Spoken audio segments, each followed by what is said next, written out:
Louvado seja nosso Senhor Jesus Cristo, para sempre seja louvado. O Senhor esteja convosco, Ele está no meio de nós. Proclamação do Evangelho de Jesus Cristo segundo Mateus. Glória a vós, Senhor. Naquele tempo disse Jesus aos seus discípulos: Vós ouvistes o que foi dito: amarás o teu próximo e odiarás o teu inimigo. Eu, porém, vos digo: amai os vossos inimigos e rezai por aqueles que vos perseguem.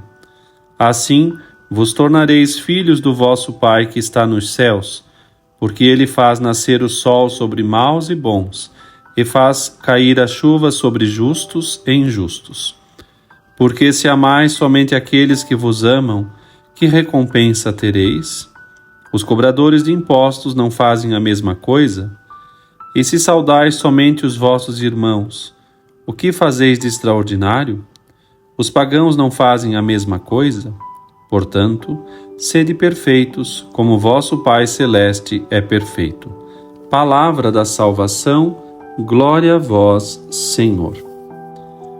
Meu irmão, minha irmã, com estas palavras bonitas, sede perfeitos, como vosso Pai Celeste é perfeito, o Senhor, no Evangelho de Mateus, no capítulo 5, versículos de 43 a 48, nos faz recordar o precioso mandamento que já estava prescrito no Levítico do amor ao próximo. Ama o teu próximo. E havia também uma condicional naquela ocasião: odeia o teu inimigo. É bem verdade que esta segunda parte não vem da lei de Moisés. Agora também a ênfase que Jesus dá faz uma alusão à situação que os rabinos naquela época de Nosso Senhor haviam incluído nessa falsa interpretação da lei, entendendo esse próximo como todas as pessoas. E assim então Nosso Senhor nesses versículos faz muito bem recordar que é preciso amar a todos os que nos são próximos. E com isso o Senhor estabelece que o cristão católico não pode ter inimigos pessoais. O único inimigo é o mal, o pecado, mas isso não significa que eu não deva amar o pecador. E essa doutrina é levada muito a sério desde Nosso Senhor, que aceitou morrer na cruz para a nossa salvação, perdoando os inimigos que o crucificaram na cruz. Os santos seguiram este exemplo do Senhor.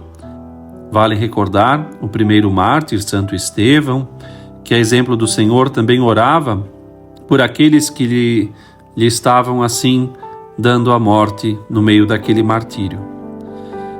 Não por acaso que o cume da perfeição cristã está exatamente em amar e rezar até pelos que nos perseguem e caluniam. Este deve ser o nosso distintivo, o distintivo de filhos de Deus. Do que valeria se apenas amássemos aqueles que nos são próximos, que são nossos pares, que pensam do nosso jeito?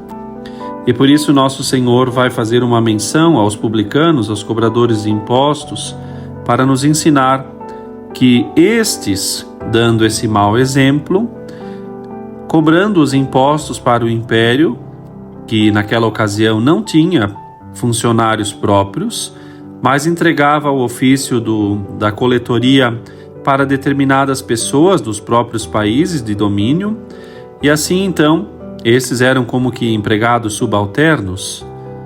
E como lembramos no Evangelho, o caso de Mateus, o caso do publicano Zaqueu, que era inclusive chefe dos publicanos.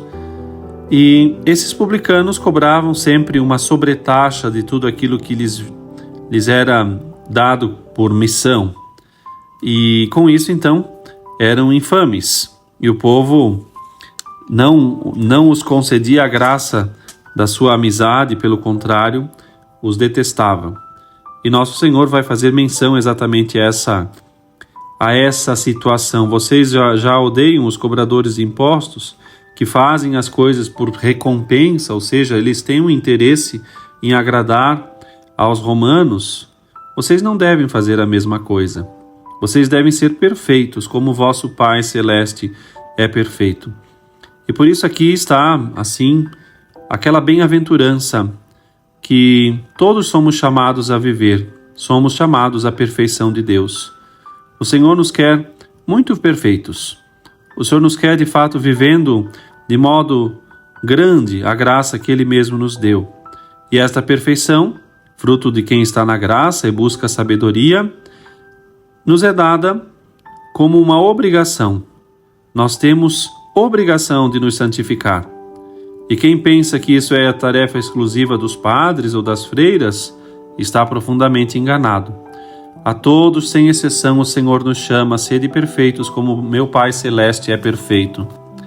Essa doutrina que a Igreja tão bem recorda no Vaticano II, ainda recentemente o Papa Francisco, no seu documento Gaudete et Exultate, alegrai-vos e exultai, fica muito claro que o chamado à vida de santidade, de perfeição, é um chamado a todos os cristãos, de qualquer estado ou condição de vida, que têm condições, se assim correspondem à graça, de viver a plenitude da vida cristã e a perfeição da caridade. Já nesta terra, podemos promover a santidade, vivendo de um modo pleno a vocação que Deus nos dá. Pensemos nisso e peçamos ao Senhor que nesta quaresma venhamos a nos converter uma vez mais, para assim viver santamente a nossa vocação. Deus te abençoe.